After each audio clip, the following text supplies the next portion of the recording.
Okay. So the question was, why don't I like tossing food or using reset cookies? And I use reset cookies a little bit now and then spontaneously for specific reasons, but I feel like there are trends in dog training, and the reset cookie is going through or recently went through a big trend phase where people were using them in ways that weren't, I think, the intention of that method. And I believe the intention was to create continuous training loops. And I think it came out of obedience, so that to keep a dog motivated doing something that was not self-gratifying, that by creating motion and the chasing, evoking the chasing instinct, you are now creating motivation in something that otherwise would not be motivating. In most cases, the stuff I'm training has a level of self-gratification. I mean, in agility, most things do, because there's motion is self-gratifying, and you can reward whatever you're training with motion, and it doesn't need to be evoking the chase instinct and running away from the handler. So the thing that I don't like about it is I call them reward chains. So everything that happens between the behavior I'm training and the end external reward is, I'm going to just call that my reward chain. So the last experience or mindset the dog has is the thing that you are back chaining all the way through your whole behavior chain, including the reward chain. And when a dog is chasing down or seeking the thrown food, that's the thing you're back chaining. And I think that might be enough to be clear why I don't think it's the best thing to do. That think about what your dog is doing as the reward. They're disconnected with you and they're going into chase instinct. And before that, what are they doing? They're watching your hand like a hawk, because they have to watch your hand or else they may not know where the food went. So now you've got a dog that's locked onto your hand, anticipating that kind of reward. Heather saying no sound. There is sound. People are hearing me. So can somebody comment to Heather that you hear sound? And Karen Cornwall saying leads to higher arousal, the reset cookie. Well, yeah, anything that evokes an instinct in the dog, that is not the thinking part of the dog's brain. So yeah, it will increase the arousal. And if you have a very sluggish dog, then or a dog that is low arousal naturally, then it may be fine to use a reset cookie. Okay, Meredith's hearing me fine, great. And I even recommended it with one team in Ocean I said, for a short period of time, do this just to get the dog moving. So I'm not anti-reset cookies, but I find that you can take a highly marked trained dog and insert that into your reward chain and end up with just as much motivation, because the dog had motion to the mark. The mark has been so heavily rewarded. Standing on the mark or bouncing on the mark is also rewarding. And the last thing that happens is the dog gets an external reward, whether it's food or toy, and we can get into toy a little bit later on in Ocean, but that comes after the mindset of waiting for the handler to do something. So you are more part of a reward chain when you include a mark bucket than you are when you throw a reset cookie. And here's how I would not use reset cookies with dogs that struggle with distractibility, where they kind of go off and into that like staring, like the zone out mode. Any dog that takes the cookie and doesn't immediately whip back to the handler, I would not do reset cookies with, because basically what you're now putting into your chain is disengagement and kind of zoning out, staring at something. And there's a dog in Ocean that that's what was happening with the reset cookies, and I believe that handler has not returned to them after testing a few months of not doing that, because really it can be counterproductive to reward a dog for disengaging and looking the other direction if that's what your dog does when they disengage naturally. So, and really, I mean, it comes down to what mindset do you want your dog to be in? What's the best mindset for your dog? I personally like to engage with the thinking part of my dog's brain, mind, versus the reactive part, the instinctual part. And that doesn't mean I don't involve some of these, fun instinctual things in training and in our life, but I think for training specific behaviors that are not natural to the dog, I definitely want them thinking and learning in their minds about what they're doing. So that I think that covers that. And so this week, and there's been a problem with the host site for Ocean, and I'm getting a spinning wheel on the site. So even though Connect with Compassion is going to go live during this event, if you get a spinning wheel, I know that the tech people there are working on it. They've got hundreds of websites that are having problems right now. They'll get it solved, so don't think anything's wrong with your computer or something. So, but in there's a lot of great stuff, and really what came to mind as I was reflecting on Ocean and Connect with Compassion is how creative problem solving is. And let me see, my friend Chris, she bought me this great book called Stealing Fire. And I'm only into it like up to page, 50 or so I can't for sure recommend it, but I think I will highly recommend it. But here's a thing on creativity that I wanted to share. So the authors are talking about, let me just get to the point. The project, it was a creativity project, and it was the largest meta-analysis of creativity research ever conducted, reviewing more than 30,000 research papers and interviewing hundreds of other subject matter experts, from breakdancers, circus performers, to poets and rock stars.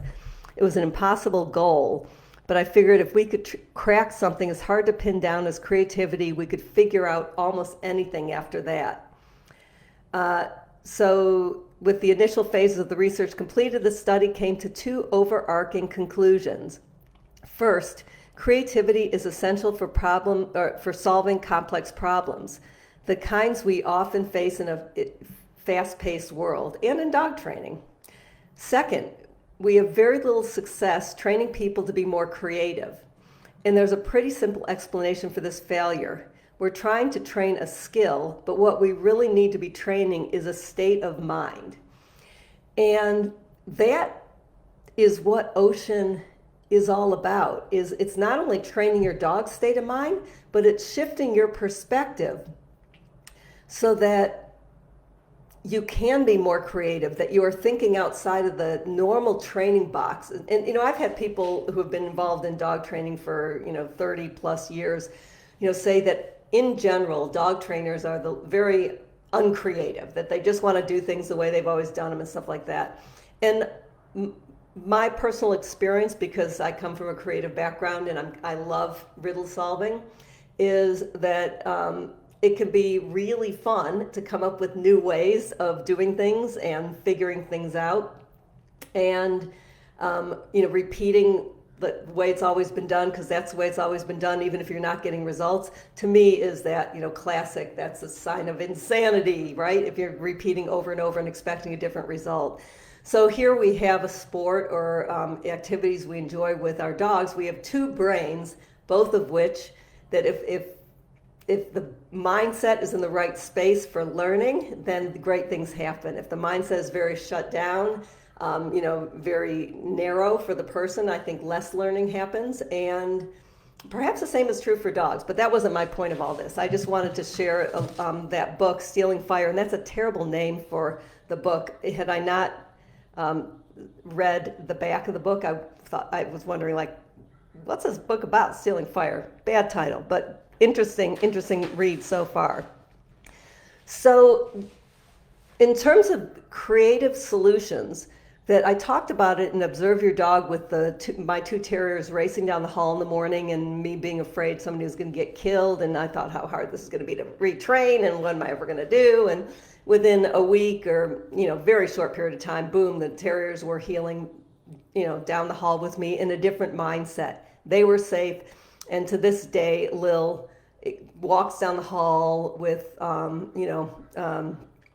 nice mindset. She's not crazy. She still knows she's going to get a piece of kibble at the end, but it's just, it was not a big deal.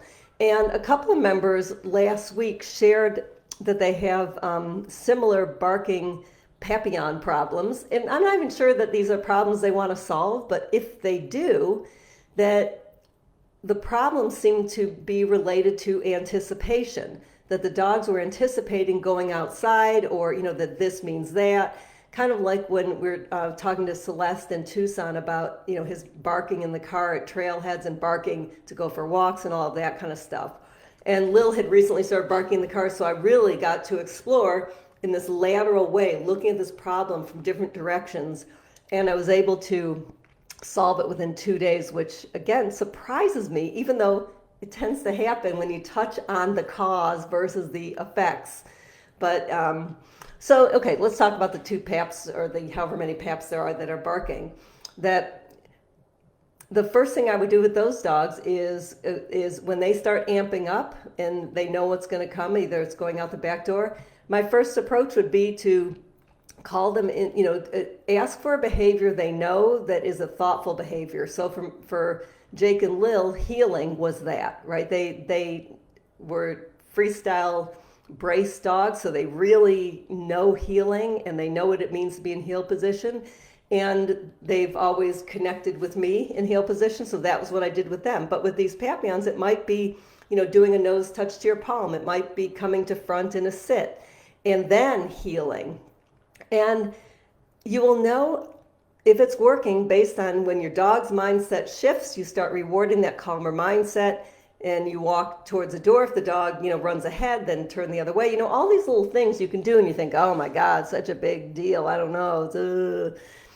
It isn't. If you actually start engaging in it, that our dogs are basically doing what they've been rewarded for in the past. And the self-rewarding, jumping up and down, barking, carrying on, going out is the reward. But if they start getting rewarded for doing something else, they're going to go, oh, the way I get to go outside is I do this thing that's heavily rewarded, it's super fun for me, and then we go outside. But the one thing that is really important in all these behaviors we may or may not find annoying is to decide how committed we are to changing. Like, does it really bother us enough or not? And the thing with Lil in the car, it was annoying. And when it started getting worse, she started, I see lots of thumbs up, great. When she started barking earlier and earlier, and I thought, oh my gosh, this could turn into barking whenever she thinks anything is happening.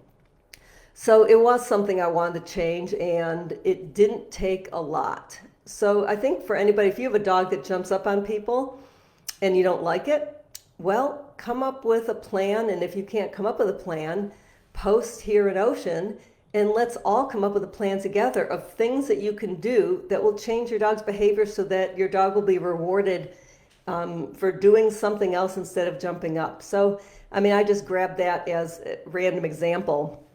But, this is another example that I want to share with you because it shows the line of thinking from the problem to the solution. So this example is like when Takoda was 6 to 8 months, I had trained him to do a down at a distance, and we were out on a trail and a mountain biker went by. So he was in a down. He was kind of close to me, but not right there. He was off leash.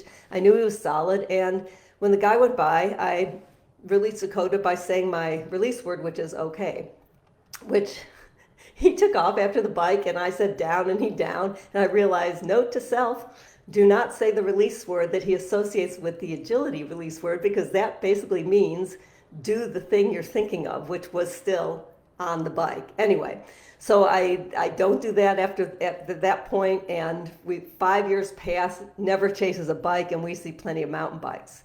But then a couple of weeks ago, there was this, I'll use the technical term, trigger stacking occurred, where a whole bunch of things happened, where it was cold, it was windy, we were in a new area, so he was more aroused, that there was a bad sight line, so the bike kind of all of a sudden showed up. The guy was kind of an ass, so I was kind of gathering Lil, and I felt a little bit famished about the whole thing, and so I'm standing looking at Takoda with my back to the biker, and I'm holding Lil, and the guy, instead of going by on the far side of this Jeep trail, he whizzes by really close to me, and it startles me, and so I look up, and that probably disconnected with Takoda, and he took off after the bike, and I forgot to say down, and I said no, and the guy said no. Anyway, Takoda came back. I'm weak-kneed, not that anything happened, but that's just my response to stuff like that. So then, Takoda's back on leash, and I start thinking about this over the course of many days. And so those were all the triggers that happened that caused that particular situation to occur. And so bikes passed, he was on a loose leash. I could see he wasn't going to chase him, but the leash was on more for me than it was for him. And this is an important thing, that if you don't have a solid recall so that you can be relaxed with your dog off leash, think about what you're communicating to your dog with tension. So for me, if I don't feel comfortable with my dogs off leash at any point, they're back on leash. It's no big deal. They're on leash, off leash, on leash, off leash, because I want my mental state to be right for my dogs, but I also want to have an enjoyable, relaxing time when I'm out with my dogs. And so for me, that means, when any gut feeling, whatever arises in me that says put them on leash, they go back on leash.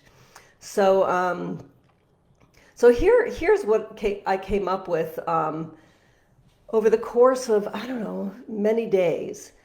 I realized that I was rewarding him for not chasing bikes by releasing him to do his own thing. And that was fine for 5 years. But when I added all those other triggers, that it was not fine enough. So I thought, okay, I need to shift his mindset so that a bike is now going to mean you're going to down or sit, whatever if I ask for a sit, that's less border collie-esque and not natural. I have my pros and cons for both ways of doing that. But then I decided, instead of releasing him to just go do his own thing again, I'm releasing him to come to my hands. And you'll see how I do that in the touch and tone videos in Connect with Compassion, this module that is coming up today. So by doing that, I connect with my dog. I'm pausing with him. I'm seeing where he's at. And then I ask for him to just walk with me for a few seconds, a handful of seconds, not many at all. I assess his mindset. He's good. By that point, the bike is gone, and I release him with easy instead of okay. So easy is a different release for him that I only use when I'm hiking. That means don't go charging like a bat out of hell. And I did this just for 1 or 2 hikes because it took me a while to come up with this strategy. And it changed his mindset. So instead of the bikes going by and him being really intense about the bikes are going by, I'm a border collie, I'm staring at the bike, I'm tense, that he was a little bit less of that, and he was not surprised when I called him to me and then asked him to heel. That was just the way it is for him. These are trained behaviors. These have some enjoyment factor for him, I think, because they've been heavily rewarded. And so now that is part of my automatic behavior chain for anything that happens, that he goes from a downstay, he gets into border collie mindset, and I call him back to me. And but it took a few days to think about this. So comes back to this creativity thing, is letting yourself live in the questions versus trying to come up with an answer as soon as you ask a question. That's where your subconscious brain, like the parts of your brain that have access to so much more information that make all these great connections, that is where the connections are made, and why the connections are made is because you're loosely holding these open questions. So This is a big part of creativity. This is how I create my artwork, is by creating problems and then coming up with solutions. And that leads to these artworks that end up looking quite simple because I've worked out all the complexities. And the same is true, I think, with dog training and the problem solving. Is it seems like it can be like an insurmountable problem, very complex. I don't know how I'm ever going to fix this. And yet when you come up with the solution is often very, very simple. But you only got to the simple solution because you were able to hold the complexity in your mind for as long as it takes to come up with one solution, or try that, didn't work. Another one solution, try that, didn't work. Another one solution, that type of thing. And I think the more you do this, the more you're willing to just be in this mode of questioning, which really is an open mind, an open state of mind. And so you start training yourself going, oh, I'm frustrated because I'm trying to come up with an answer. I don't have it yet. Oh, this is what I do when I'm frustrated. And you just start recognizing your patterns, because this is what happened for me early on in my art careers. I'd feel frustrated that I don't have an answer. And it was my sister who said, she goes, oh, this is just what you do at this point in time in any art project. And I'm like, huh, she's right. And at that point, it stopped being frustrating to me. I'm just like, oh, I'm at that point where I don't know yet, but I want to know, but I don't know yet. So the same is true with any problem. And the more comfortable we can get in just being in the problem and letting the answer come when it comes, the more creative we are, and I think the faster we come up with solutions. So it's kind of counterintuitive in that way. Let's see. So I talked about Takoda. Talked about creating behavior chains and reward chains that focus on a good mental state for your dog. And you will know it by observing your dog. And again, this is why Ocean is focusing on these simple techniques where you're adding one little thing on top of another little thing, so that these are going to become automatic. Like, this is just part of what you do now, is that you observe your dog, you look at your dog, you assess, what's my dog's mind state? How's my dog responding to these different potential remedies I'm providing for the riddle that's presented itself? So instead of just thinking external, like, let me get this external skill that so-and-so says is really good for this. Let me tug with my dog. And actually that brings up a good point about, tugging. Right now, in at least agility, that toys are king, right? That I think, like anything, agility goes through phases, and there's a lot of emphasis put on like teaching dogs to tug and rules about tugging, and doing it early on. And even dogs that don't naturally like to tug are trained to tug because this is what it is done in agility. And Takoda loves to tug.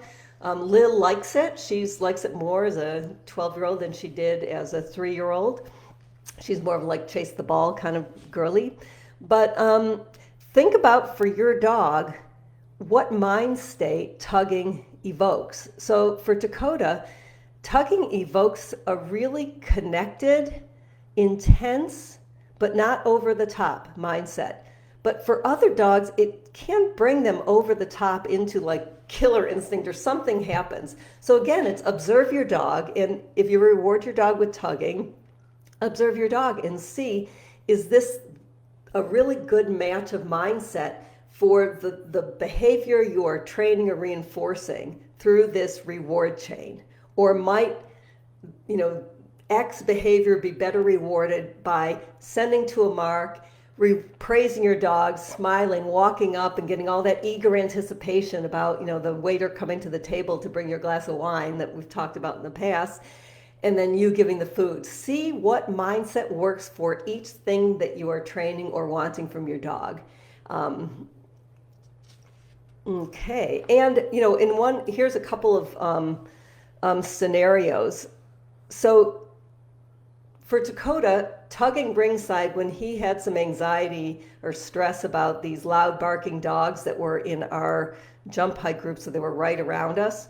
that tugging ringside really worked well for him in that first trial. And eventually, he was able to just do tricks and throw a ball in his mouth, which is a different arousal level for him. But it really was a good match. But he does not have this bite tendency, whereas any dog that is coming in and potentially nipping or biting at you, think really hard about rewarding with tugging, because what natural instinct is that evoking? That's the killer thing, right? The killer instinct, grabbing, biting, and then tugging. That's how dogs kill animals. So if your dog is charging at you and looking for something to put his mouth on, it's just something to think about. Is tugging as a reward the thing you want your dog to do? Or like coming in for tug, maybe the way you resolve any potential issues is that you always throw the toy to your dog on a mark bucket and your dog brings a toy to you for tug, so that there's not an association with dog coming into you and biting on something. So, and with Takoda in the bike, I would never have rewarded tugging after downing for the bite, because I don't want biting to be anywhere in with this chasing mode where he's the opposite of a biting dog and has no potential, and very little potential for that. But if it's in the behavior chain that says see a bike, release, and then grab a tug, it is possible, right? Trigger stacking, wrong situation happens where a dog could go for that reward that's happened before. So let's see. Britton saying here. Karen saying great thinking, thank you. Heather saying tugging really worked to settle. Yeah, so tugging for some dogs settles them and gives them something to focus on. For Takoda, what it did is it matched his energy.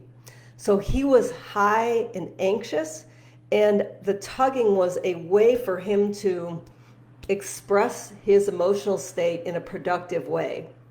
So it's not settling for him, but Heather, for your dog, it's possible that tugging really does work to settle. So yeah, observe your dog and know what mindset your actions are creating in your dog.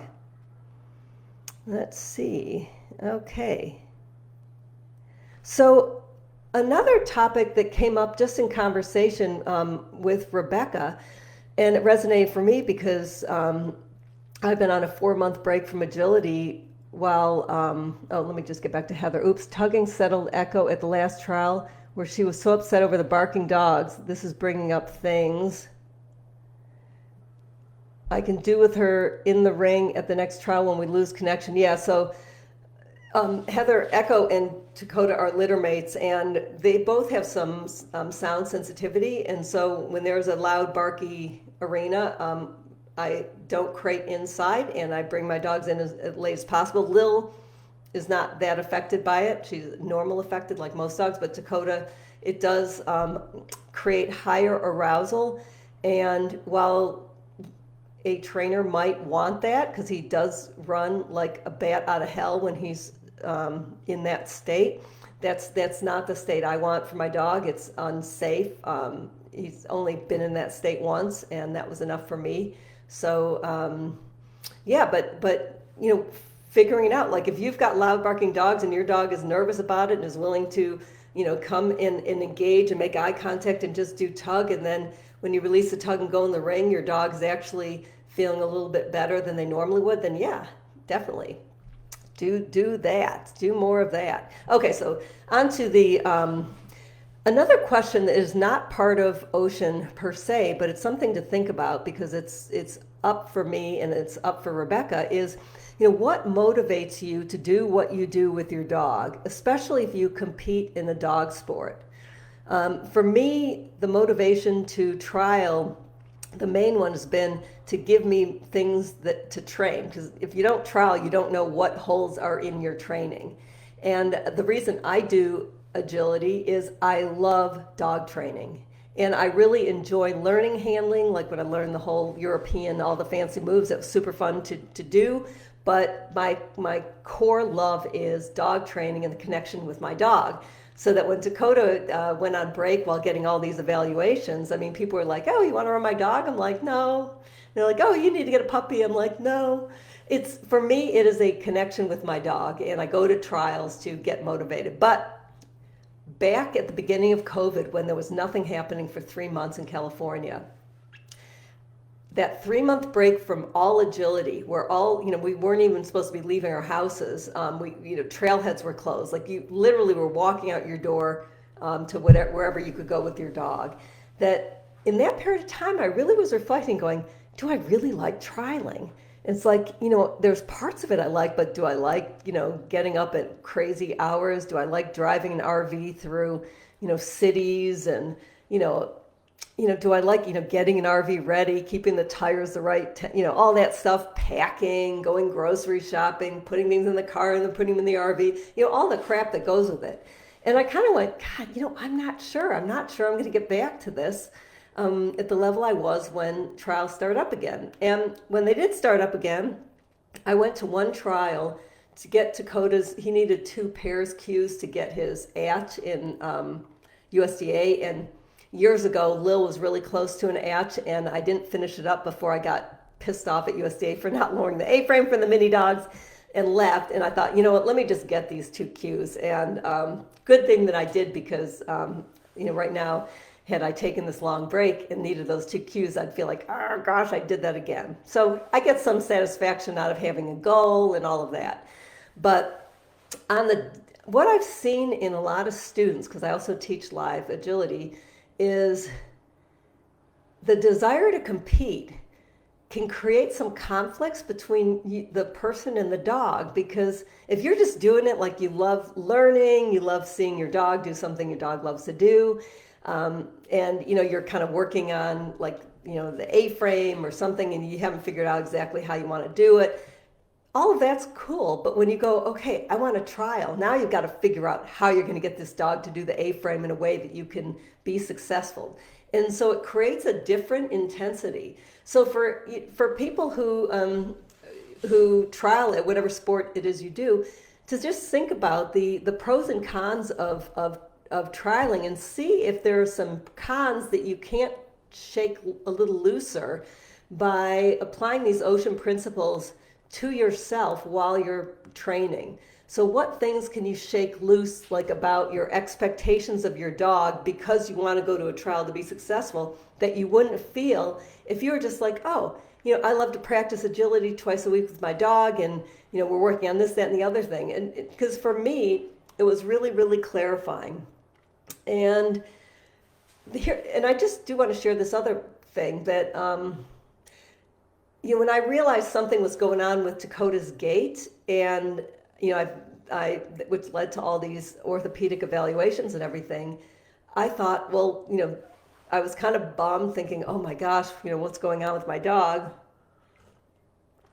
And I thought, well, it made me reevaluate agility, like, oh, am I breaking my dog? Am I straining my dog? All that.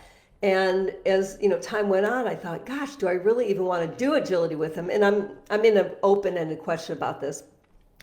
But then I realized that he's been having this occasional funny hitch in his giddy up for way longer than the last 4 months.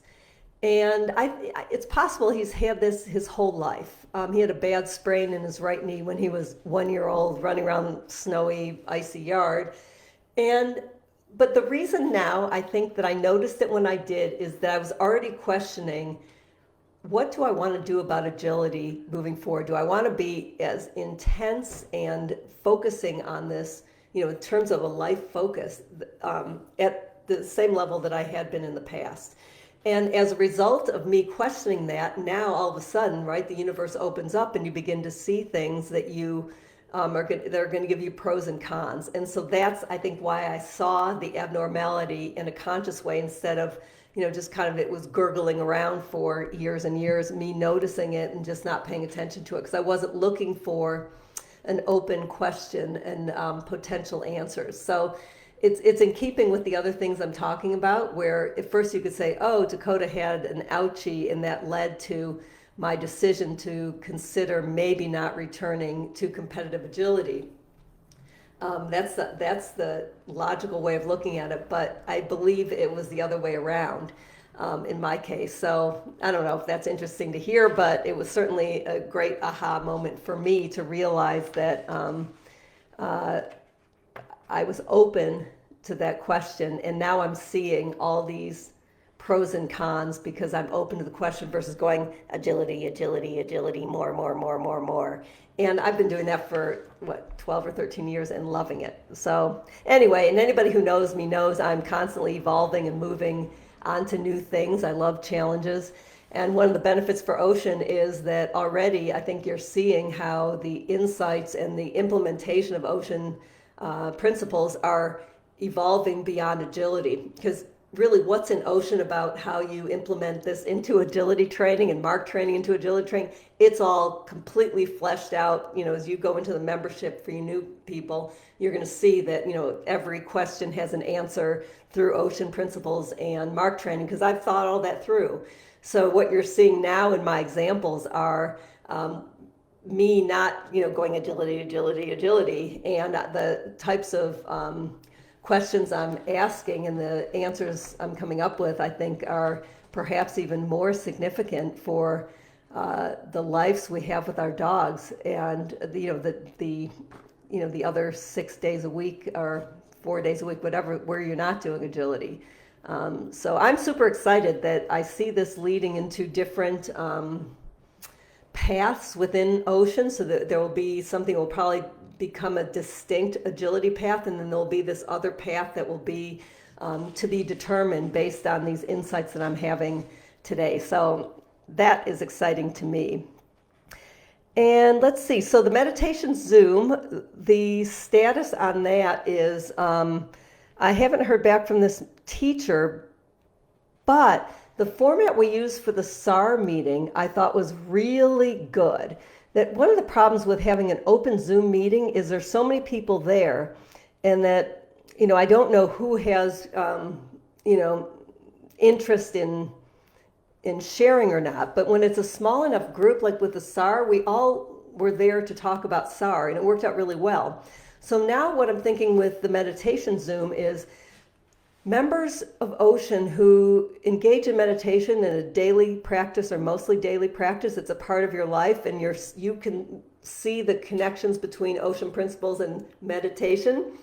I would love to set up a Zoom meeting with this small group. We have this conversation, we post it in Ocean, and then the members, we all then have another meeting about this, all the things that came up. So it'll be, I think, a great way for people who don't meditate to hear different points of view of how meditation has helped them implement Ocean principles with their dogs and in their lives and all of that kind of stuff. More so than just all of us getting together and it being kind of a hodgepodge. So, I'm thinking of it more like some of these interviews that I'm doing now, that it's in that context, I think, has more focus and will be more interesting to listen to now and in the future. So if you are a meditator, reach out to me, either message me through Facebook or whatever, and then we'll set up a time to talk. And it can just be 2 of us, 3 of us, 4 of us, whatever works. But for those of you who don't want to wait any longer to explore meditation, I did post a couple of apps that I really like. And the Waking Up app with Sam Harris, that he does some interesting conversations. The last couple have not been my cup of tea, but so go back to earlier ones if you want to hear what he's about. And he's got a month free that you can try it out. He does a daily practice. He's got a beginning meditation thing that is good. And I went through the beginning meditation thing. I've been meditating most days for over 3 years, and it is good to start again, just like Ocean. It is starting over again from where you are today is different than where you would have started 3 years ago or 3 weeks ago. So I like that one, and perhaps I think might be better for first-time meditators is the 10% Happier app. They also have a free trial period. And what I like about that app is that Dan Harris works with, they're not related, they just happen to have the same last name. He works with a whole bunch of different meditation teachers so that you can see which ones resonate for you. And whereas in Sam's case, he's the one who's leading all the meditations. And I recently joined both the subscription services again, and I stumbled upon this meditation teacher named Anushka Fernandopol or something. Anushka is enough. So you will, you can find her on that 10% Happier app, and her brief talks with Dan followed by brief meditations are called Insights. There's Insight 1, 2, and 3. I think she's my favorite meditation teacher ever to date, and I had not heard of her. She's not like a big name to me, at least. But if you want to, check those two apps out, check one out at a time, get your free period, and see if they resonate for you while we're waiting for this ocean thing to come due. But doing a daily practice, it's a new habit. That doing an app that will even put a reminder up that says, you set it up at 2 p.m. says, time to meditate. It will get you doing it until it becomes habit. And the meditations can be 1 minute, 2 minutes, 5 minutes, 10. It's not a big deal. So check those out if you've been thinking about it. And check out Anushka in particular. You can also find free talks by her, like 45-minute talks on a website called Dharma Seed. And just look for Anushka. It will come up, Anushka. So I listened to a few of her talks there, and they are fantastic. Like, you can download them and listen to them while you're walking, whatever. Highly recommend them. So in terms of future Zoom topics, if you have one that you would like to be part of, please let me know. And if you have one that you don't want to be part of, but you would like the topic, to be explored in a more full-bodied way than a Q&A, then mention that as well, and I will find a way to make that happen. Because I love input. I love creativity. That's what creativity is. And let's see, we're down to the last couple of things. So once again, I have to say this, that a longtime member did not get one of these automatic emails that I'm sending. Well, they're not automatic. I'm sending them because she never put my email address in her computer contact address list. She's been getting them until she didn't get them. So the problem with this, if you don't have my email, deb@oceanfordogs.com, in your address book, you will not know that you're not getting emails, right? And I won't know that you're not getting them either, because they're going to go to spam. They're going to show as delivered. So please add my email address, because if you're not getting the emails, you might be missing out on stuff that would just be the thing you needed to hear that day or read that day that would have really shifted something for you and your dog. So Anushka, yes. Let me check in again. What are the names? So look under the post of meditation. It was Tanya Meyer. So look for Tanya and look down in the comments. I've got links to both those free apps. 10% Happier and Waking Up is Sam Harris's meditation app. Chris Garrett saying interview Warwick Schiller. Oh, yeah. Warwick Schiller. Yeah, I love Warwick Schiller, as you all know, that he's fun. Yeah, I don't know that I'm not sure I want to interview him, but I sure like what he's doing. So he's, doing with horses what I'm doing with ocean. But, and what's happening here is it's not coincidental that a bunch of people are thinking these thoughts. Like when I did my Threadspool works, within a couple of years, a bunch of people had started doing pixelated works. And the reason mine happened to be really successful is that they were, well constructed, beautiful objects. They had lots of depth in terms of neuroscience and a bunch of stuff like that, versus other ones just were pixels and nothing more. But we all came up with this idea because we're living in a world where all of a sudden people started sending each other JPEGs, which were pixels and blah, blah, blah. So right now, that the dog world really is evolving. And I was talking to Dawn Covell, who's the head of behavior at Marin Humane, and she was saying, that what I do, like I'm teaching an intro class, and she goes, what my approach is errorless learning, and that is a thing in dog training right now. And it makes sense to me that when in a class like teaching new dog trainers with new dogs to do agility, the first thing that has to happen is the person needs to learn how to give their dog the feedback the dog needs to understand what they're doing. So the dog's job is really simple, and it actually is pretty simple in agility, without take out the contacts, which incidentally are this random plank that some humans decided should be 9 feet versus 8 feet versus 7 feet, and should be at this angle versus that angle. A whole other story. But well, where was I? See what happens when I go off into some of my like annoying little segments. I forgot where I was going with that. Shoot, somebody remind me. I think I was going to a crescendo of some sort. Oh well. I was talking about intro. Right, we are training people how to be good dog trainers so that their dogs can do the simple actions and the self-gratifying actions that are make up 90% of agility. So it makes sense to me that I set up these sequences so that the dogs are successful, so that the person can't screw up their dog as they're learning skills. So eventually I plan to share the way I teach agility using mark training and all these different props to new dog trainers. And that will be a specialty class here in Ocean that I think will be beneficial for people who teach agility, because these are things I've never seen before. These are, but boy, oh boy, did we get phenomenal results in 4 weeks. We had dogs driving into heel position. We had dogs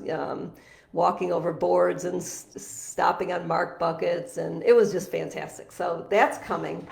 And Karen's saying errorless learning. Yeah. It really, and it doesn't mean that, errorless learning is the goal, right? So that doesn't mean that, that we don't challenge the dogs. It's that we are setting them up so that it's really, as Warwick would say, it's easy to be right and hard to be wrong. Or it says it differently, but that's the point.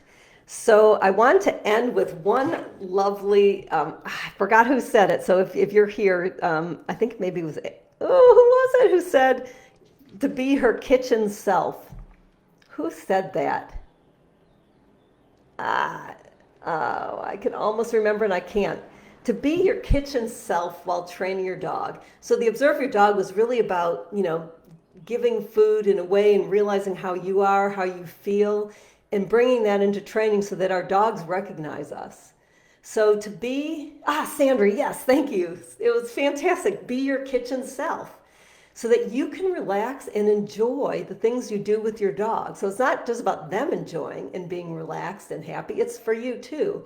So if that means, on a hike, if that means, putting your dog on a long line, and I'm not talking about flexing, I'm talking about long line that you reel up and let go so your dog can move freely, but it keeps you in a state of mind that you can enjoy the hike versus worrying about, what's around the next bend, then take that into consideration as well. That our dogs, they feel our tension, they feel our anxiety, they smell our tension and anxiety. So you're doing them a favor, but you're also doing yourself a favor. And when Takoda was attacked, it took me 6 months or longer to get over the reactivity I had when I would see an off-leash dog at a great distance, and it was irrational. But I cut myself some slack, and as a result, I rarely react. I mean, it's still in me, right? Just like all these things are still in our dogs, but I I read the situation, I assess, and I, only get, all pissy when I think it's appropriate. And I sometimes do get pissy with people whose dogs are, completely out of control and charging my dogs. So yes. Anyway, so if you guys, if you don't have any more questions, I think we're good here, right?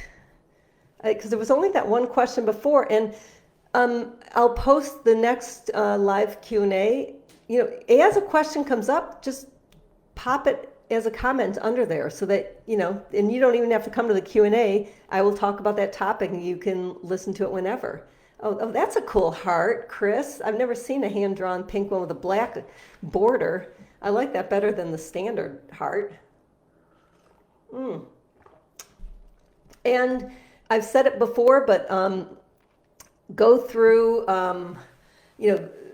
go through these modules. They do not take a lot of time, but they are intended to shift your mindset so that these simple actions that you're doing with your dogs create insights for you and create, better connections with your dog, and that they become habit over time. So, I review the lessons as well every time, and I'm like, yeah.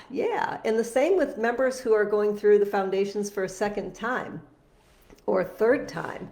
You don't have to watch every video all the way through. The ones where you're like, oh, I know where this is going. I completely get that, and I don't need to watch it again. But especially the ones that are talking about the underlying principles, I think those are worth revisiting. And they're only like 4 or 6 minutes. So, turn the volume up on your phone and do it while you're washing dishes or whatever.